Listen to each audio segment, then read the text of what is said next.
there is no perfect collaborative system, and not everything that you focus on and try and deliver will succeed.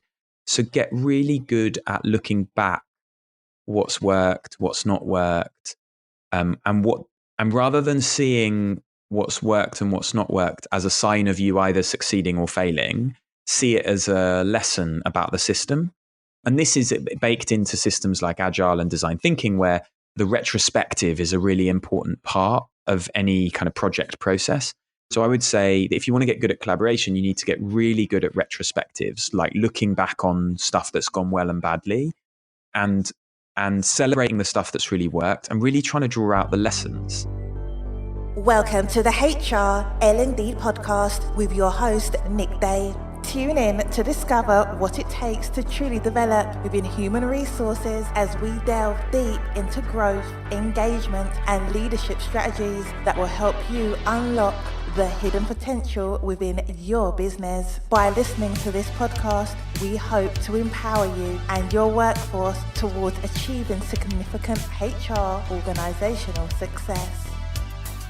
Now, if you are an HR or L&D professional who is really interested in improving your levels of collaboration, be that improving your matrix structure, or be it that you want to improve your implementation or transformational project teams, this is an episode you are going to absolutely love, because I am joined by Richard Watkins, who is a lifelong collaborator, scientist and creative problem solver who spent 8 years at BP across research and development and product strategy. He then founded Let's Go in 2013 to offer specialist support services to organizations who want to get more from collaborative working. Now, he is a collaboration strategist who has run over 75 collaborative projects in over 20 countries, leading teams to the creation of major brands and products in China, Europe, and the US. So if you are interested in improving your project teams, improving collaboration across functions, this is an episode you're absolutely going to love and enjoy. So sit back and enjoy. Cheers. So hello and welcome back to the HR L&D podcast. As you heard from my introduction there, I'm delighted to be joined by Richard Watkins, founder of Let's Go. Richard, I wondered if we could just begin by telling us a little bit about your career to date. So to give our listeners a little bit of context as to how you came about founding Let's Go, and a little bit more about the business as well, just to give it some context. 5 quick questions. Understanding where we are to know where we are going. Well, I actually started my career as a wide-eyed 16-year-old modern apprentice for the oil company BP.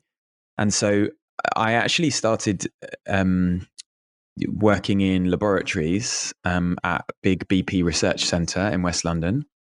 And I actually spent 8 years working across the oil industry. So from 16 to 24, I was kind of, working in labs, and then eventually on more kind of strategic or business projects. So from a technical side, but kind of around developing new engine oils for massive ships, so big 2-stroke engines.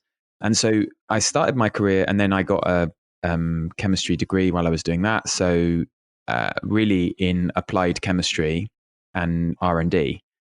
And so that was sort of my foundation. And then I took a bit of it kind of feels a bit like a sideways leap, but actually it sort of made sense at the time, into innovation consulting. So that is creating new products, brands, and services, mostly direct to consumers. So I was at an agency called What If, who are one of the pioneers of kind of innovation, design thinking, definitely in the UK, and was, creating a new brand for Argos or a new beer for Carlsberg. And I spent 8 years there. So I did kind of in a big business for 8 years, sort of knocking around, seeing how that works, then doing kind of consulting projects on innovation, product development, brand development, strategy development. And then I kind of left that. And the truth is, I was just a little unsure what to do next. And so I moved to do independent consulting and did a bit of wider stuff. I ended up in the Philippines working with an NGO on how to build a collaborative project to equip coconut farmers to be more resilient. Wow. but also working with a massive insurance company on how their values can become decision tools in the business. So started to work more into organizational change work. And then in 2016, I kind of landed on collaboration as my area. So it sort of looks a bit like I've got a slightly chaotic background of chemistry, innovation. I was also doing a lot of art projects and culture change and working with NGOs and big banks and everything. But really, I kind of realized that the thing that I've always been circling around is solving complex problems in groups.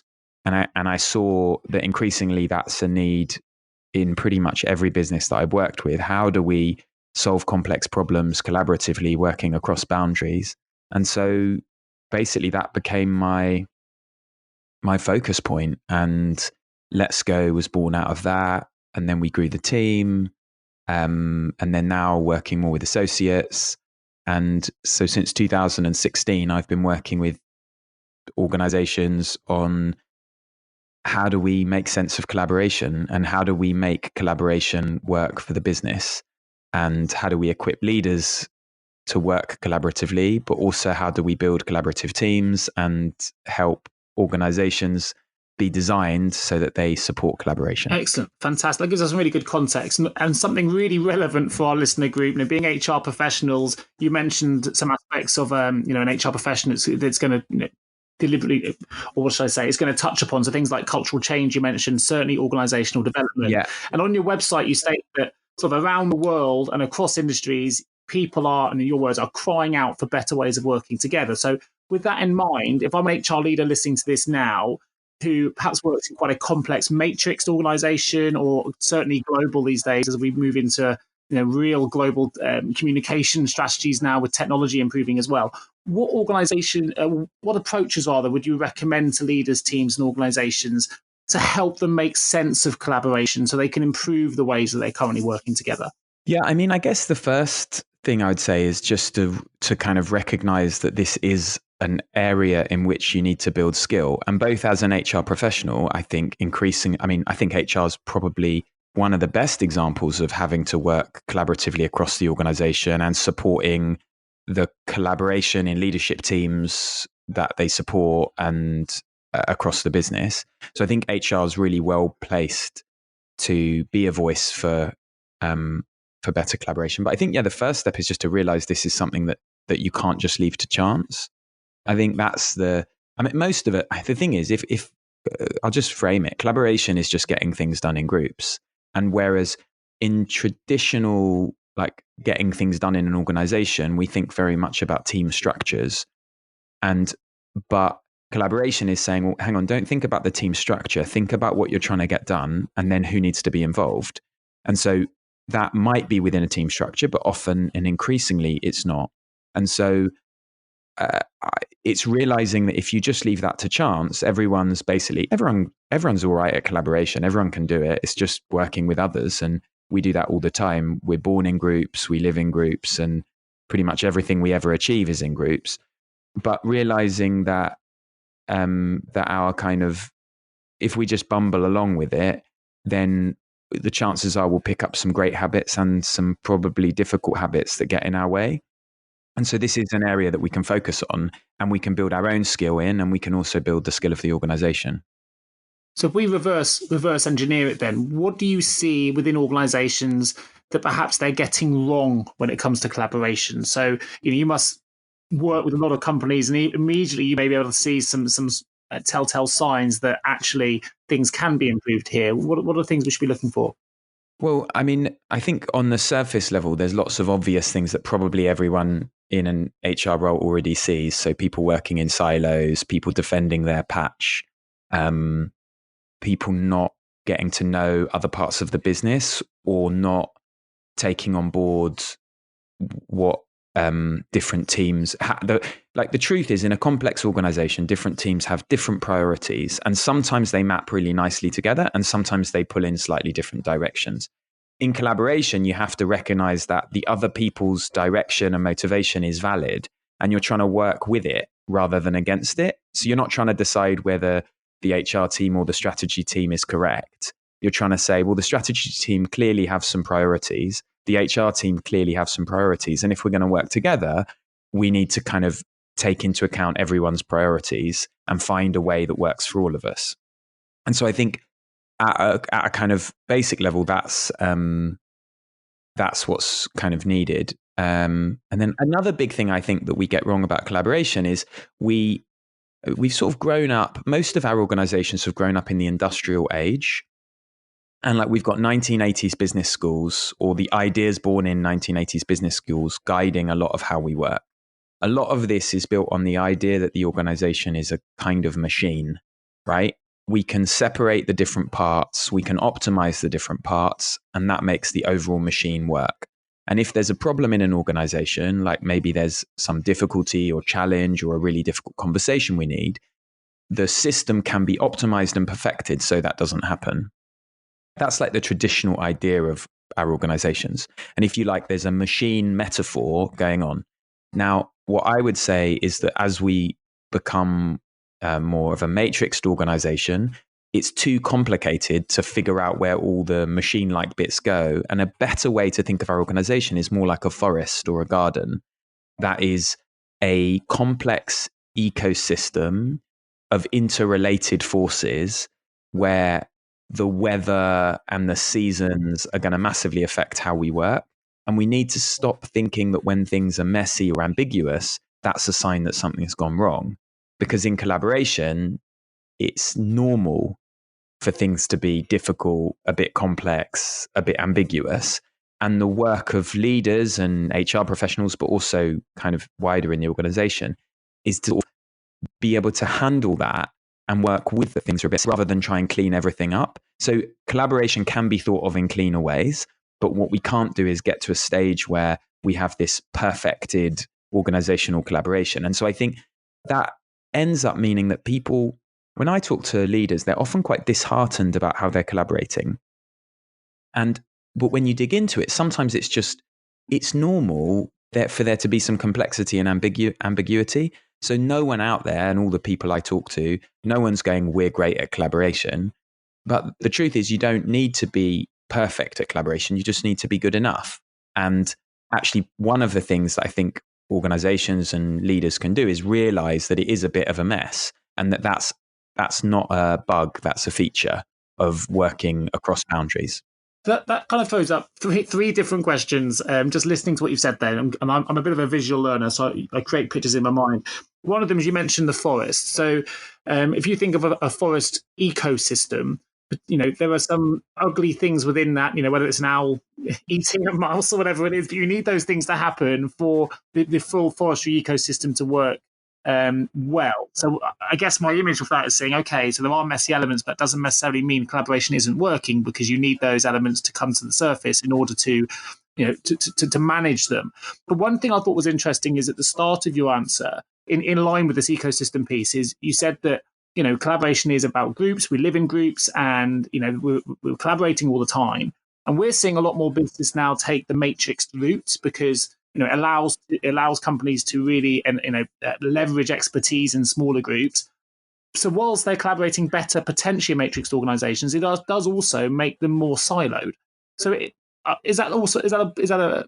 you seeing problems around that at the moment, or does that help or go against the ecosystem? I don't know if I've articulated that very well. You mean like whether the matrix is a helpful or unhelpful kind of way of organizing? Because you're encouraging skill set to get a better result, and you are encouraging more group activity and collaboration, but at the same time you're siloing businesses to a certain degree as well by doing it.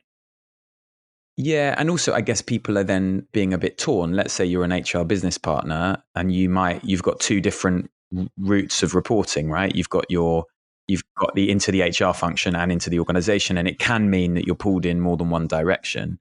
I mean, I think it's difficult to get things done in a matrix, but I think the matrix is a response to how the rising complexity of the work that we're trying to do, and so I don't think. Again, I would say here, the matrix isn't the problem. The problem is that it's hard. Like often what we're trying to do in organizations is hard. And so I don't necessarily see that as a fatal flaw. I mean, I think there'll probably be pros and cons. But again, this is where often, I mean, if I'm an HR leader in an organization, or the HR, even the kind of chief people officer, or right at the top of the organization, it's not like you can easily switch these things around. So often in an organization, and this is maybe the approach that I tend to take, is not how do we design the perfect organization, but how do we optimize what we have? Because we've been in eras of multiple reorganizations, and what they tend to do is cause, even if in a way that even if the organizational transformation has some sense that it will make things better, it normally also makes some things worse. And so probably I would say the answer to improved collaboration isn't endless reorganizations to find the perfect structure.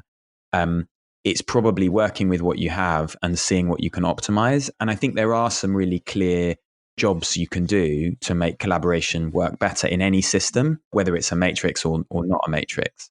And I sort of tend to focus that way, more like, hey, where are we now? What could we do? Rather than what's ideal. Because again, I'm not sure like if we think of the forest example, what's an ideal forest? Well, it depends what trees are in it. It depends where it is, like what's the altitude? What's the temperature? Where is it in the world? What else is it near? Is it near a road? Is it like, how's the mycelium network of mushrooms underneath? You know what I mean? It's like, there's so many things that you can't perfect. And I think this idea of collaboration isn't something to perfect, it's something to improve. And yeah, there are tangible things you can do. Yeah, that makes sense. And we're going to talk about some of those tools a little bit later as well. So I'm really keen to get to that, but it's a really clever response. And the only other thing, the third question that came to mind in your previous response was, you mentioned that, following industrial changes, we're kind of stuck with an 80s mindset. So do you think it's an evolution in human psychology and the way that we are improving the way that, that we approach work, from a human mental perspective? Or do you think it's due to the huge advancements in tech that's allowing us to collaborate across borders, globally, in a much easier, quicker, faster way than we ever done before, that's causing this, I guess, willingness or want for organizations to improve collaboration, and improve the way they're doing things now and come out of that 80s mindset? Is it one or the other, or is it a combination of both?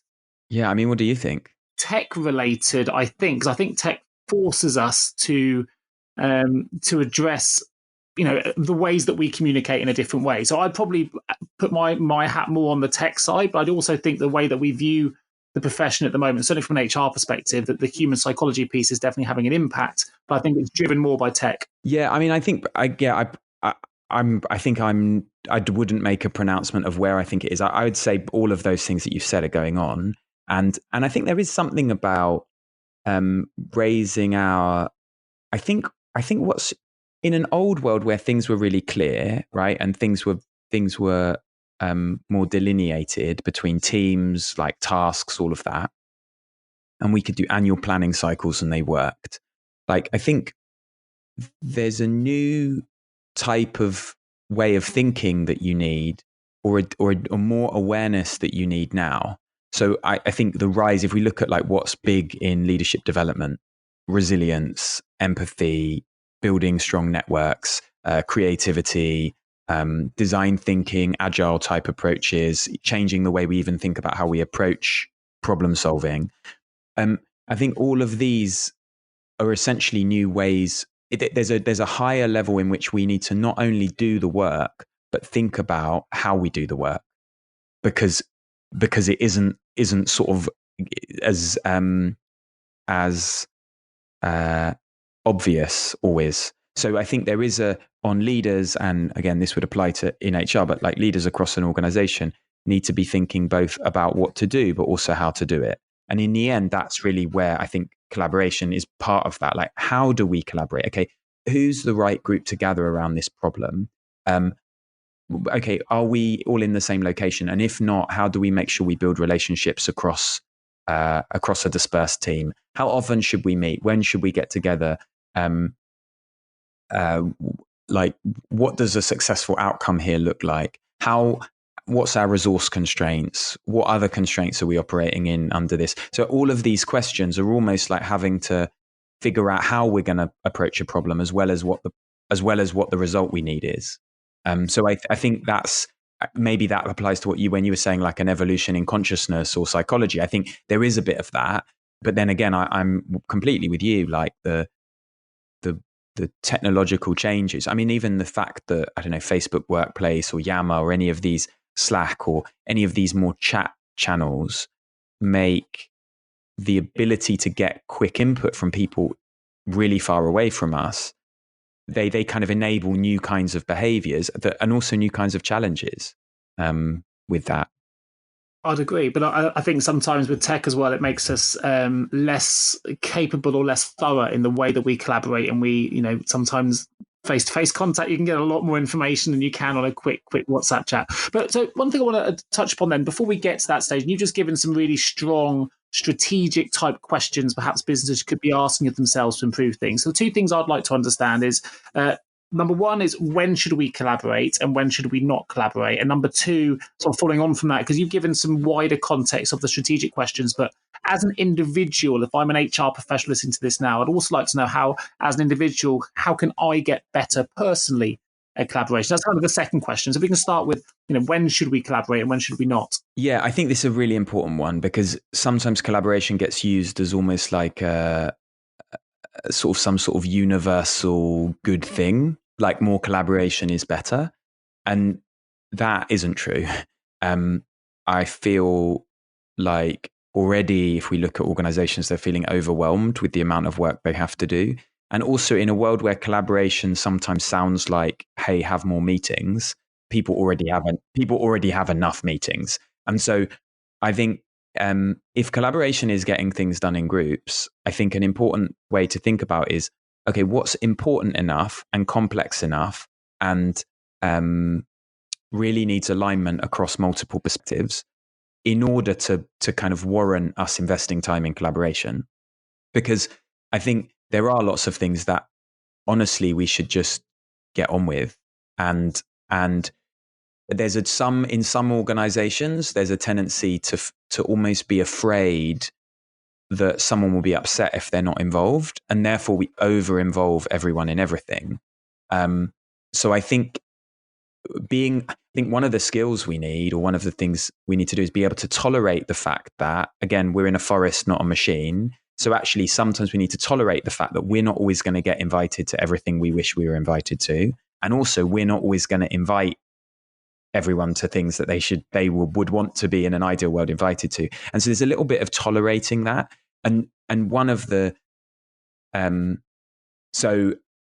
to your question, which is when to collaborate and when not to collaborate. I think if it's not a really complex problem, or we don't really, really need multiple perspectives to kind of get it done, and it's maybe not as high on our priority list as like the overall, if we look at like what's the strategic things we're trying to get done, is it really high on that list, or is it kind of nice to have? I think it's worth being real about that.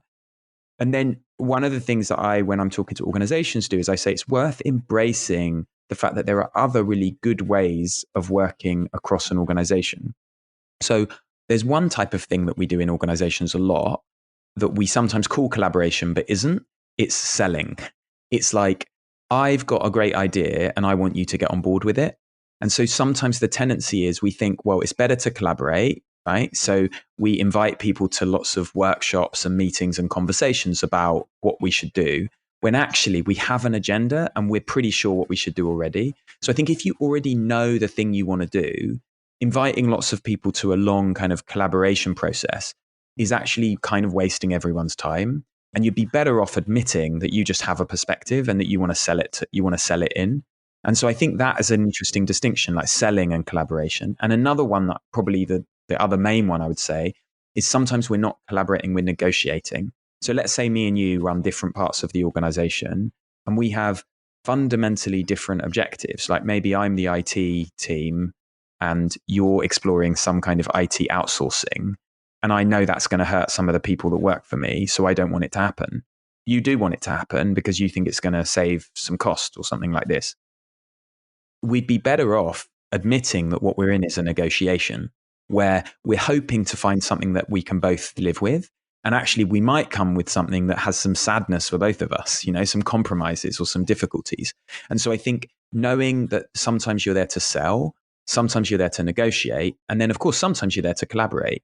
But when we use collaboration to mean everything because we think it sounds nicer, we sort of do ourselves a disservice. So there would be two examples when we're not trying to collaborate. One where we already know the answer, we're trying to sell, and one where we actually have fundamentally different strategic objectives driving us, or different drivers that aren't easy to get around. And it's not easy for us just to come together and go, we're all working for the same company. Because actually, if I'm like in our example, like it really matters to me that my people have jobs and it should, right? If I'm the leader. So I think and some things are very clear cut and we can all get on board with, but some things we're like, you know what, I think there's different roads we can go down. And so we're in something more like a negotiation. That makes sense. I think, and this kind of links then to the next question, which is how can individuals get better at collaboration? But one thing that I think, particularly from an HR perspective, right, they're managing and mitigating lots of risk. And I do think sometimes it encourages further collaboration because people don't always want to take full accountability for making a decision too quickly. And if everyone else is on board, then it mitigates the risk of it all being one person's decision. And in HR, sometimes that's more important perhaps in other functions, but also there's a self-confidence aspect to that as well. So individually, how can we get better at collaboration? Yeah, and I will just speak to that. What you just said is, I think I think there's a massive error that we make in collaboration where we assume that collaboration means not having ownership, where we want to dilute ownership. And actually, I think collaboration only works when we have strong ownership. So typically, again, if collaboration is getting things done in groups, then a group only gets things done if there's someone who's kind of owning or holding that group. It doesn't mean that that person has all the answers or dictates what needs to happen. But I think we do want, in any collaborative group, we want a strong sense of who's the owner. Sometimes that can be two people together. So let's say, I don't know, an HR leader and a CEO of a business unit might co-own something together. But like, as soon as we have 4 business unit leaders and an HR lead, then that's then another group. So you can't all own it together. Then you almost have another group that needs an owner. So I think ownership is really important for collaboration, and a massive error we've made is to kind of step away from it. Does that make sense? Yeah, it does, but it's thrown up another question for me. So it's great. Right. So I'm listening with intent, and it's we've seen a huge rise in flat structures where they're trying to take away that hierarchical traditional structure within businesses. And I haven't necessarily seen a huge amount of success in the businesses that I've analysed that have what I would say are true flat structures. I think typically a leader will always surface among them, and eventually it changes. And if they don't, then I think psychologically there are still people that see themselves as leaders within a flat structure. But would you what's your view on flat structures? Yeah, there's a great essay by a feminist called Jo Freeman I think she wrote it in the 80s, but it was about kind of first wave feminism. But it's really broader than that. It's called The Tyranny of Structurelessness.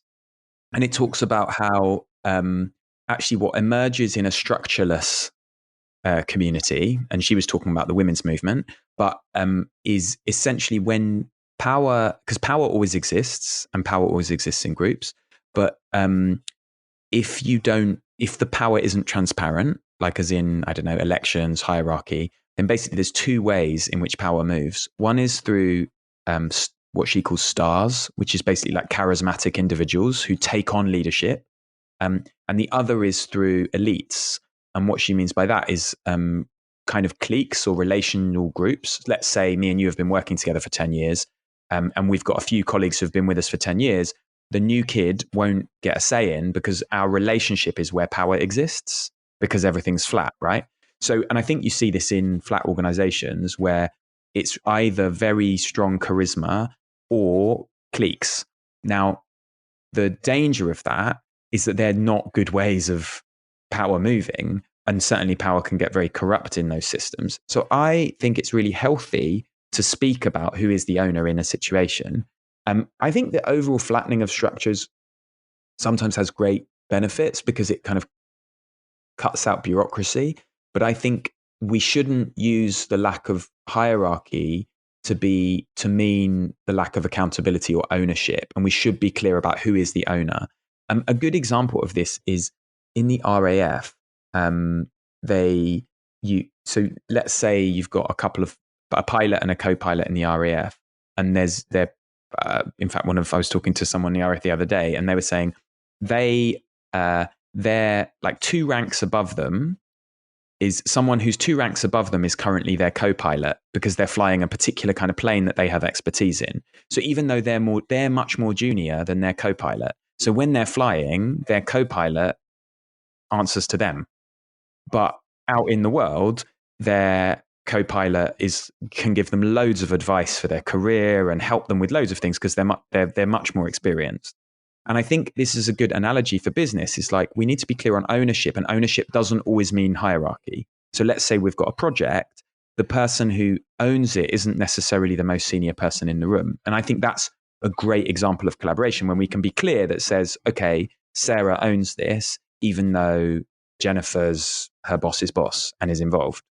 I think that's a fantastic response. No, it makes total sense. It's really clear, and you've given great clarity to that. So fantastic. So individually then, how can we get better at collaboration? One of the things I feel is that there's sort of a simple way to think about it is there's 4 jobs to do in collaboration. Like collaboration is one of those things that you can't really say, I don't know, like, are you good at collaboration or am I good at collaboration? Well, it's all contextual, right? But there are kind of muscles that we can build, or jobs to do, that apply both at an organizational level and at an individual level. So one of those jobs is to build strong connections. So I think if you're a leader listening to this, or an HR professional listening to this, I think you could reflect on what are the connections that you have in the organization that are really strong and that really support you to meet your objectives. But then you could also ask yourself, what connections need to be stronger?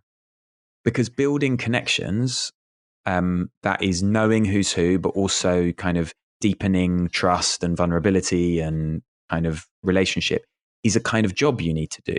So you might think of someone in the organization where you think, if I had a stronger connection with them, or maybe a part of the organization, like, I don't know, the IT department or whatever it is. So thinking about and actively thinking about having a strategy for which connections you need to build. And then when you're on, I don't know, leadership away days and things like that, actively seeking out the connections that you need to build to strategically strengthen collaboration, rather than just hanging out with the people that you know and like the best. So that's like the first thing, building, like, think of your connections strategically. The second thing I would say is to get good at, again, sometimes we can jump to conclusions too quickly. We can say the organization needs this kind of thing, right? I've seen it before, or that's what I believe it needs. And without properly listening to the other sides of other perspectives in the organization. So I think actually getting good at letting go of always needing to know the answer when you start off a collaboration, and really explore the different possibilities of what kind of collaboration you might need, or what you might need to focus on. So I think kind of getting good at being open to the different views that you hear, and realizing that everyone's probably speaking from a noble, wise and kind position, rather than everyone's out to get you. So I think that's also useful, just to genuinely like explore the different possibilities. And again, if you're listening to this, you might think, okay, what are the things that I think are needed, but I'm not quite sure? And rather than thinking of that as a problem, like, oh, I don't know the answer, that's an opportunity for you to then explore, well, what could be needed? Maybe you think there's an issue between 2 of the teams that you're supporting, and but rather than thinking that you need to know the answer, go out and speak to those people. Hey, what do you think's going on? What do you think's going on? And not be afraid of the fact that you'll get some complexity back. So I think that's another kind of skill to build. And then a third skill is to actually realize what are the most important things that you need to deliver in collaboration. So not to think of collaboration as a whole thing, like I need to get good at collaboration, but like, what is it that I really need to achieve, and what's on my plate to achieve? And also, what have I got an appetite to achieve? Because again, often collaboration is complex and difficult. So it's going to take some of your energy. But I think it's like looking at the problems in the organization and thinking, which of these problems have I got like a real buzz for, which would I love to solve, right? Which would I be really proud to kind of address, and really try and put some energy onto where you're going to focus your efforts. Like, what's going to have the biggest impact? So if you're listening, you might think, what's in 2020, what's the biggest impact thing that I need to collaborate on? And really be prepared to let some of the other stuff go and just really focus. And then the last thing I would say is there is no perfect collaborative system, and not everything that you focus on and try and deliver will succeed.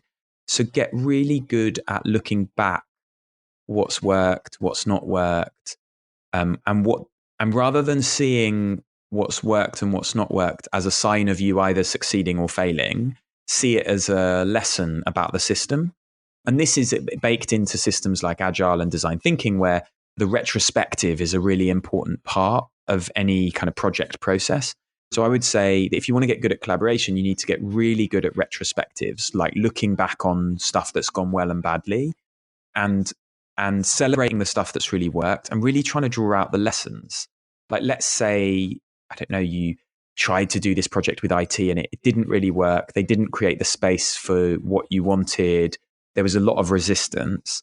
Rather than seeing that as some sort of message that it's impossible to collaborate with IT, use it as a way to say, oh, what could I have done differently? How could I have approached that differently? And actually having that open dialogue, even with the people where things didn't go so well, because that is a fuel to build stronger relationships. Like, let's say we work on something together, like anything, and it goes well. Of course, like, it's normal then that we would have a stronger relationship.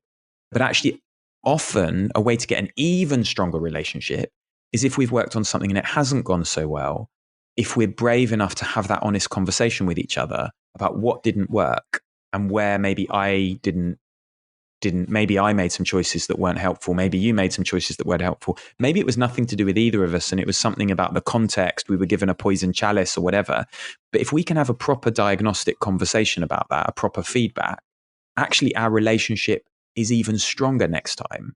So you can probably think everyone loves being listened to, right? So just having those conversations, even if you're not necessarily going to love what they have to say because it might be negative and it might not be what you want to hear. Relationships, I think, are always improved if there's someone that's willing to actively listen to what people have to say. So I totally agree with that, and I think that's something we can all do a little bit better. Comes back to this bigger point that we're trying to say about collaboration is collaboration can't be perfected. You can't get it right. You can't be perfect. It's not a machine that can be optimized. It's a forest.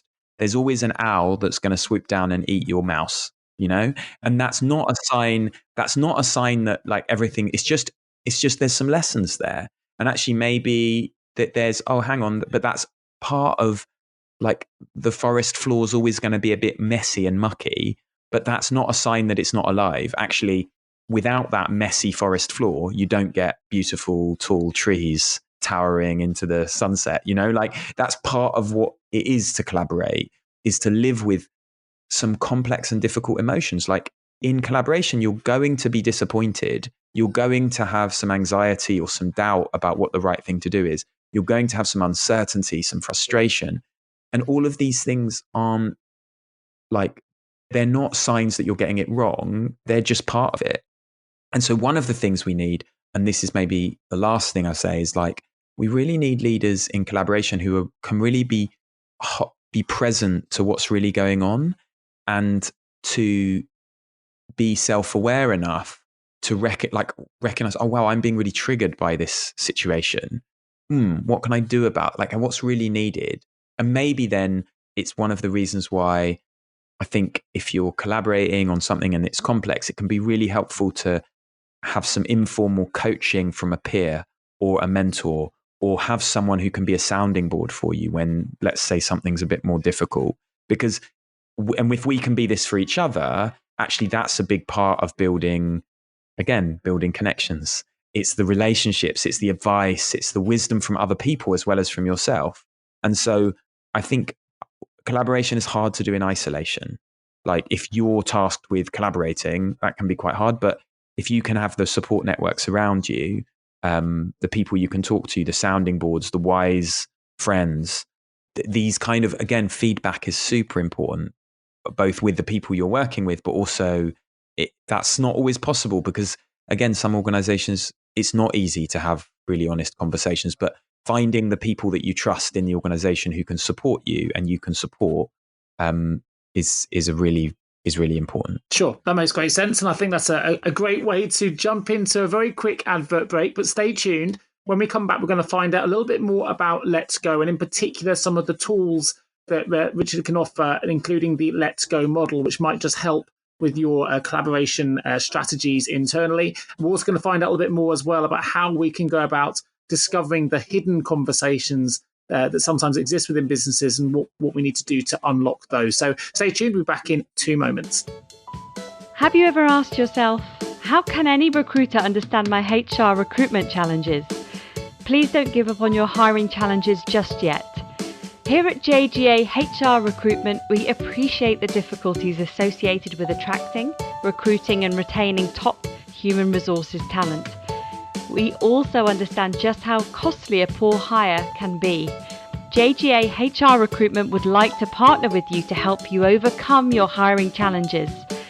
Contact us today on 01727 800 377 or visit jgarecruitment.com to find out more. Shaping the future of human resources together. Final questions. So, Richard, on your website, you do offer a number of tools for clients to take a look at and for individuals to download and to read. And I will definitely put a link in the episode notes for anyone interested in accessing those, because it's a really good website to navigate. But one of those is the Let's Go model, which covers the 5 dynamics that need attention. I wondered if you could tell us more about this, perhaps some of the other tools out there that you offer that clients might be able to benefit from. Yeah, so I think one of the most important things in a big organization, well, I'd say in any organization, is to get to some kind of common shared language around collaboration. And what the Let's Go model does is it just speaks to what are the dynamics that are going on in groups, what are the human dynamics of groups. So, and it's a really elegant framework and has been really successful in people really get it. And there's a TEDx talk you can watch that kind of gives it to you really cleanly. But so I think having shared language is really, really important. And then what we've done at Let's Go is realize that as we were working with people, they need a bit more than just a high level model. And so what we've done is built a load of tools off that can really support good collaboration. So we have a psychometric test for groups. So rather than asking the question like, who are you, Nick? Who am I, Richard? It basically says, what's this project? How's this project going? Like, do we have the right amount of care in the relationships in this project? Do we have strong belief? Do we have the right structure for this project? Are we involving the right people in this project? And are we kind of making the sort of progress we hope for? And so that psychometric can be just a really useful thing for, let's say, a project team. I mean, we've done it a lot with leadership teams all the way up to executive level.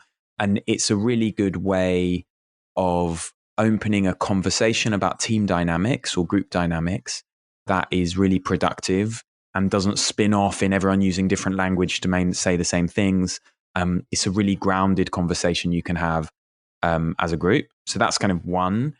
And then one of probably the tool that we're most famous for is something that we first launched on Kickstarter in 2017. And it's called the Collaboration Cards.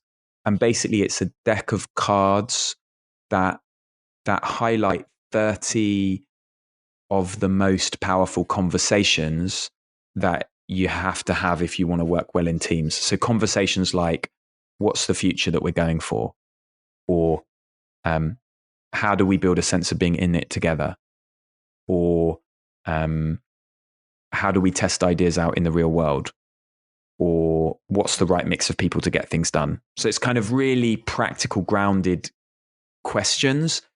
And basically from all of our work with, and all my kind of work in science, in innovation consulting, in organizational change work, and from all the reading that I've done around collaboration, psychology, some of it comes from psychotherapy and all these kind of things. But basically they're the conversations that if you have all those conversations, you've got the best chance of success. So if you know the answer to what the future is we're going for, or how do we build a sense of being in it together, if you know the answer to those questions, you stand a much better chance of. So a really strong tool that a business or a project team could access to, sit in a room with your project, the rest of your project team potentially, and sort of work through those questions. Yeah, exactly. So, I mean, you can just lay out all those cards and you can ask the 6 people in the project, you can say, everyone pick the conversation that you think we most need to have. And then someone picks one that's about relationships. Someone else picks one that's about the decision-making processes we're using. Someone else picks one about who has responsibility for what. Based on your accountability piece we were talking about earlier, in those difficult conversations, it's a really good way to bring difficult conversations to the table without making them personal. So it might be a question you really want to ask, but you're scared to bring to the table because you don't want to be the one to ask it because you're worried about it. Might be a defensive answer, whatever. Exactly, and it's much easier to pick up, and they're all framed really positively. So it's much easier to pick up a card with let's say we're working in a team, and I pick up a card that says, "How do we build strong relationships?" That allows the anxiety that I feel is I don't think our relationships are strong enough, which is a very difficult thing to say. But it's very easy to say, how do we invest in our relationships here? I think I would love to invest in relationships with you. Is just emotionally, it just feels completely different. And so there's these kind of, let's call them really practical tools. And then a lot of the work that Let's Go does is, we basically do training, including kind of all leadership development work. We work with particular teams on their kind of like a team coaching process or a team improvement process. And then also working with, let's say, organizational change leaders or just senior leaders in an organization who want to help a division foster collaboration more. So actually so we basically work with individuals, if you like, on kind of leadership development, with teams on how those teams can get better, but also with wider systems where we're trying to really say, what can we do to really shift something in this system? So that's the kind of, 2 days ago, I was with 150 leaders at an insurance company, and we were basically saying, okay, what's our system like at the moment? What's getting in the way of us being a collaborative system? And we've got a survey tool for that, like a systems analysis tool. And then basically breaking people into groups to have really good conversations that lead to what are the tangible things that we might need to shift or adapt.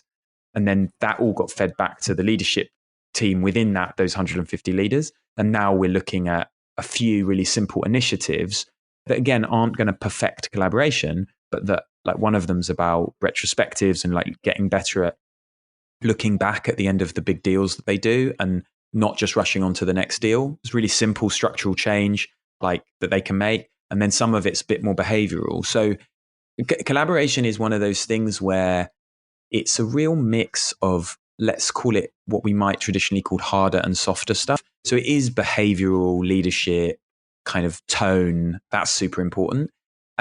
But it's also kind of tools, processes, structures. And because of my background, I kind of work with, and we have built an organization that works with both more, not to separate those too much, Sure. If anyone interested in any of those tools, I'll put the links in the episode notes. So just have a look at the episode notes for the podcast episode. You can click straight through. It's worth having navigating the site anyway, but I'll make sure those links are really accessible. But something you've made really clear, and in this podcast so far, Richard, is that collaboration is clearly absolutely key. It's an important topic. It's clearly often misunderstood, and I think you've certainly helped clarify what it means for me. And I think I probably was one of those individuals that did misunderstand it slightly. But I know that's something that you talk about on your website and you're quite passionate about, is helping leaders and groups to find what you call the hidden conversations that need to happen to unlock things. Obviously, we've touched upon those with the cards already. What I'd be quite interested to know is 2 things. One is, at what point, as a business leader listening to this, maybe I'm an HR manager who is about to embark on a new system transformation project or something along those lines. At what point would they engage Let's Go or yourself to assist them with ensuring collaboration is as strong as it can be, bearing in mind it's always an improving model? And have you seen any really exciting things happen or conversations be unlocked that you're able to share with us as a result of the work that you've been doing? Yeah. So, I mean, I think because I'm not a L&D professional by training, as in that's not my whole career. Like, I'm a practitioner, and then I've gone into these spaces and I've done lots of training and coaching and all of this, but that's not been the line that I've drawn on. I would say in terms of how to engage with Let's Go, it's really different. And I've got some clients where I'm only engaged with like the L&D team. And so I work with a very big, well-known British bank with on their top 4,000 program. And also, I think that bank is listed on your website as well. I'm sure people want to find it. I'm sure people can find it. But so I work with them, and that's really just I basically license and deliver and license training for them to deliver internally as well, because it's global. And then with other organizations, it's much more on the kind of more like an organizational design project or more like a kind of coaching piece. So it's quite different in different places. Like with a pharmaceutical company, I've just worked with a succession of their leadership teams, their UK leadership team, Germany, Europe, and also their international leadership team with 48 countries. And that's really going because leadership teams have a really important role to play. And so I guess, so it's how to engage Let's Go is quite varied, which honestly, sometimes I think it would be easier for me if it was more simple and I just like stuck to one thing. But I think because I'm a collaboration expert rather than a training expert or a team dynamics expert or something like this, I really want to see the whole stuff work. And we have a bunch of associates and we really love to get stuck into, I mean, it's kind of fine to do you can do a half day training for some key leaders and that's great. But the impact, if you really want to see a shift, then embedding this stuff a bit deeper into an organization is really where shift is going to happen. And I guess increasingly now, that's the stuff that I'm more interested in is work that's really going to shift something. So there's a personal development and management thinker called Werner Erhard, and he has a great quote that we use a lot, which is, "A problem only exists in the absence of the right conversation." So a problem only exists in the absence of the right conversation. And I think in collaboration especially, all you're doing as a leader is having conversations. Like if you're working in groups, the only thing that really happens is conversations. And so there's another thinker who talks about different types of conversations we can have. We can placate, right? We can say the nice thing to someone. We can blame. We can distract. So we can kind of change the subject or kind of move off topic, or we can level. And what we want to be having in collaboration is the conversations where we really level with people. Like, let me level with you. What is really going on? Not what is professional or appropriate, but what is real and what is truthful. And I think with whether it's the collaboration cards are a great tool to kind of start this off, but really I think what we need for good collaboration is to be prepared to really level with people. That is to say, wow, it's really, I've got a really completely different view to you on what the right thing to do is. Because when people level with us, our respect goes up, our connection goes up. Like if someone speaks what is really truthful for them, we can work with it. If someone gives us a nice answer or a polite answer or avoids the subject or changes it or is deliberately vague, like we can't work with it. And then we get all sorts of difficult or complex emotions. It's like sometimes I've been in projects before where I've been in one major project which was just going wrong for about 4 months. It was like colliding into an abyss for 4 months. And it was horrific. It was emotionally torturous. But also we were burning up time and not moving towards what we needed to do. Eventually, when it blew up, it was a disaster. It was one of my low points of my career. It was a big innovation project. It went really badly wrong. We had to redo loads of stuff. It caused difficulties internally. It caused difficulties externally. And what we didn't do is level with like, hey, this project isn't going the way any of us hope. And if someone had said that, we then can work with it. And I think we all long to be told the truth. And I think in collaboration, and this is what I think leadership really is being prepared to level and have the right conversation. And mostly we know what it is, but we're afraid to say it for some kind of, we don't know how they'll react. We don't know what will they think of us? Like all of these different things go on. They might judge me, or they might think that I've not done a good job. And the truth is though, that those fears might all be true, but it's when, and I'm sure the listeners of this podcast will have all had projects that have gone really badly. And the truth is, nothing's as bad as not talking about not having the real conversation. Like no blow up from a conversation is so disastrous that it's worse than what happens if you avoid it. Because as Werner Erhard says, a problem only exists in the absence of the right conversation. And when you put things on the table, you can start to move beyond them. And again, that's hard. And that requires us to do personal work. Like this isn't something that, this isn't, and we learn it through experience. And this is, but this is also where I would say you can show leadership, whatever role you're playing in a collaborative project. So even if you're just the contributor, maybe you're even only contributing a small amount to a project. If you see something that needs to be said and you say it and you put it into the room, or you put it to the person who's running the project, you say, you know what? I'm not sure that what you want from my division is possible for us to deliver. Right? If you say that and it's true, then you can start to work with it. You can start to deal with it. And then suddenly you don't have a problem in the same way. Whereas if you avoid saying it, it's going to get bigger and bigger and bigger, and someone's going to assume you can or can't help. So I think that's the thing about finding the right conversation. And the collaboration cards are a great way to start. Or they're not. We're all doing this already. We're all having the right conversations already. The collaboration cards can be a useful tool for that. And of course, like the training that goes with that. And we do work on leadership presence and how to be really strong leaders. We need to work with our nervous system as well as our intellectual system. It's not about knowing more facts about leadership. It's about being prepared to stand as a fully embodied human having complex conversations. We feel it in our heartbeat and our gut, not just our brains. And like being able to cope with ambiguity and complexity is a massive part of collaboration and of leadership. And so, so all of that, but and knowledge is worthless without application, right? So there's no point reading a load of leadership books and everything else if you're not going to apply your learning and test it. I think what was quite interesting is when you're talking as well, is everything you've mentioned rings true in personal lives as well as corporate. And how many times, I'm sure again every listener listening to this right now as at some point in their life said, I wish I'd just said something a little bit earlier.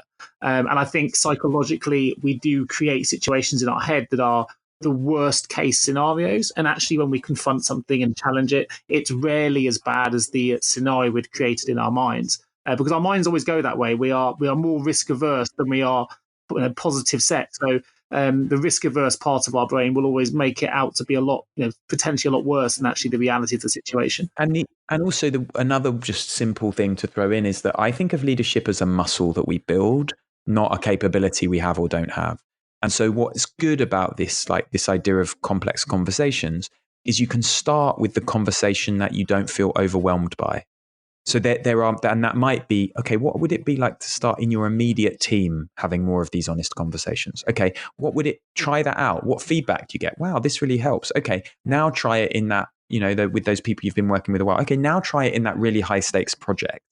And so if we think of it like a muscle that we're building rather than, because another danger is you listen to a podcast like this and you think, oh, that feels overwhelming. Oh, I can never do it. And actually you can take little steps. You can build your capacity to have these honest, leveling conversations, and you can build it slowly enough that you don't get overwhelmed. And I think that's really, again, managing our nervous system so we enter into more complexity, more ambiguity, more volatility, and without getting overwhelmed is an important skill for HR leaders. And as HR supports the organization, you see this all the time. You see leaders who are triggered and overwhelmed, and actually what they need is they need to kind of find ways to manage that. If you could provide one thing now, sort of shortly, that an HR leader or manager, director is listening to this right now, and you said, okay, having listened to everything that we've gone through today, and we've covered an awful lot of ground on collaboration, if you were to ask the listeners to go away and action one point in relation to collaboration, they could, immediately go and implement. Maybe it's a difficult conversation, maybe it's a small step, but something easy that they can take away and even today, potentially go away and put that first baby step in place. What would that be? What advice would you give? Collaboration always starts with building good connections. And so think about a connection that isn't as good as it needs to be, or where you're going to have to really rely on that connection in the coming year. One where you think, and then take an action around that. So that might be next time you see them, start paying more attention to them as a human. That might be arranging a coffee and saying, you know what, I think we're going to have to work together this year. Let's just meet up and kind of have a bit of a chat about what's going on for you, what's going on for me. If you can build the strong connections, then when you face ambiguity, difficulty, complexity, you need to have a more complex conversation. You've got something. The relationship is what makes it you resilient. So relationships is what means that when something difficult happens, maybe they're disappointed in us, we can't fulfill everything that they want. But we all know this because the connections that we have that are stronger, we give people more ground. We don't judge them as quickly. So think strategically about which are the relationships that are going to be really important, which need to be resilient for you, and actively invest in building those relationships. And can be as simple as what you ask them about. Get to know them a bit. Who are they as humans? Where are they headed? Where did they work before? Outside of just the narrowness of their role, and start building and investing in connections. And that sets the ground for everything else. Fantastic. I think that's a brilliant way to sadly bring the conversation to a close. We've covered so much ground, Richard, and thank you ever so much for joining me today on the HR L&D podcast. Before we do finish, I've told listeners, of course, we will be putting links in the episode notes to the tools and to your website. But is there anywhere else that our listeners can connect with you online that you'd like to share with them right now? Useful links, keeping the HR L&D community connected. We're Let's Go HQ on Twitter, Instagram, and LinkedIn. I'm Richard Watkins, and I'm Let's Go Rich on Instagram, Twitter, which my exposure there is a little bit beyond collaboration as I dance around a few different things. But yeah, I think just kind of stay connected. And then we've got a newsletter with very irregular at the moment, maybe every couple of months, where we just keep people up to date, maybe with some ideas and with some of the stuff that we're up to. So kind of join in with that, or just give me a call. I think you can find our details or send us an email from the website and we can arrange a chat. Fantastic. And for those listening who are too eager to check the episode notes and want to go straight to your website, you can find it at letsgo.so. So that's www.letsgo.so. I will also put a link to Richard's LinkedIn profile in the episode notes as well. So, with the importance of networking being very much emphasized during the course of this podcast, if you want to build your network by connecting with Richard Watkins, then obviously you can click on his LinkedIn profile and send a connection request as well. Now, of course, if you are an HR or L&D professional listening to this podcast and you've enjoyed the content, but you have an HR, HRIS, L&D related vacancy and you want some support with it from an HR specialist recruiter, then please do get in touch with myself or one of my team. We'd love to show you what we can do and what a great HR recruitment experience feels like. You can reach out to me directly at nick@jgarecruitment.com or give me a call on 01727 800 377. Apart from that, I want to say a huge thank you to Richard Watkins from Let's Go for joining me today on the HRL&D podcast. Thank you ever so much, Richard. Thanks, Nick. And I look forward to bringing you the next episode of the HRL&D podcast real soon. Thanks a lot. Cheers, guys. Thank you so much for tuning into the HR L&D podcast with your host, Nick Day of JGA HR Recruitment. If you need help with a current HR or L&D vacancy, then please get in touch with Nick and his team. All contact details can be found in the episode notes. In the meantime, to make sure you never miss an episode, please subscribe to the show through any of your favorite podcast channels. Till next time.